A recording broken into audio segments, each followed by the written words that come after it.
What's up, monster kids? My name is Paul Edwards. I'm the author of the Mourners Woods book series, and first and foremost, a monster kid myself. I set out to make a video just showing you one specific figure that I recently bought, Gaos. But I realized that some of you might not know who the monster Gaos is. So I expanded this video to show you some other figures. If you're watching a video like this at all in the first place, I'm sure you know who Godzilla is. Godzilla was introduced by Japan's Toho Studios in 1954, and he's the king of the monsters, and he's had many, many movies. In the 1960s, a rival movie company in Japan called Daiei Studios decided that they wanted to rival Toho's Godzilla series and introduce a monster of their own who would star in a series of films where he would fight different monsters. So they invented Gamera. Gamera is a 150-foot tall prehistoric reptile who, when he walks on all fours, he can retract his legs and shoot jets out in their place and spin his shell and fly through the air like a flying saucer. He also can walk on two legs, and the later he went into his movie series, the more often he walked on two legs. And he can breathe fire. That's his primary weapon. Gamera appeared in a series of films where he fought monster enemies of his own, just like Godzilla was doing. And for a while, in the late 1960s and very early 70s, Gamera was as popular among Japanese children as Godzilla was. The big difference is Gamera did not catch on outside of Japan, and Godzilla did. Godzilla became a worldwide phenomenon. People around the world knew and still know who Godzilla is. Outside of Japan, Gamera is not nearly as well known. But in Japan, his movies did well, and he fought a series of increasingly preposterous monsters. After starring in his own movie just by himself, in the first sequel, he fought a monster called Barugan, and in the second film, where they more clearly defined Gamera as a heroic figure, he fought Gaos. That's the figure I'm about to show you. Gaos is a sort of a prehistoric bat.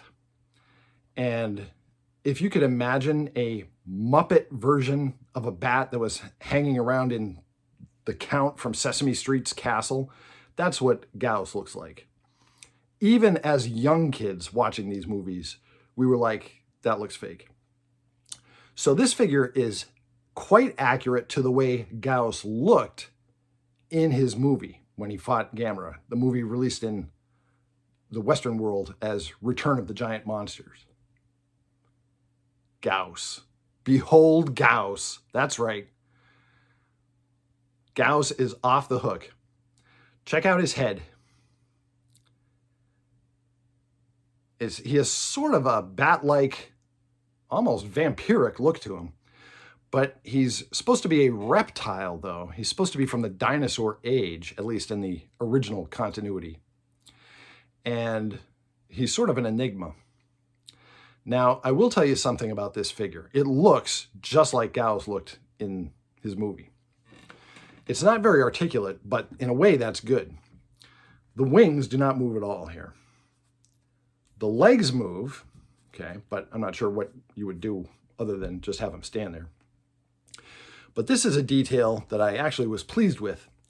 The head does not move. The head is not articulated. And when you first get the figure, you're like, oh, wait a minute, that's kind of cheap. The head doesn't move. But if you know your Gaos, Gaos' head really couldn't move in the movies because his sonic beam, that's his primary weapon, is generated by a tuning fork of twin spinal columns that run through his neck, and the sound is generated through that mechanism. And as a trade-off for that, Gaos could not turn his head. And they made a point of explaining that to us in the movie. Gaos couldn't turn his head. So this figure is actually accurate and faithful to the way Gaos appeared in the movies, unable to turn his head. Notice also that his mouth is agape, not only so that he can shoot his sonic beam, but also so that a kid can recreate the greatest scene ever in all of motion picture history, the scene where Gamera throws a rock when he's had enough of Gaos's beam weapon.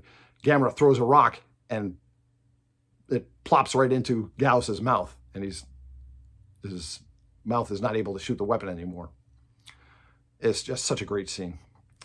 So here's Gaos. Now, if you're looking at this and you think, but this monster is preposterous, this is actually one of the least preposterous of Gamera's enemies.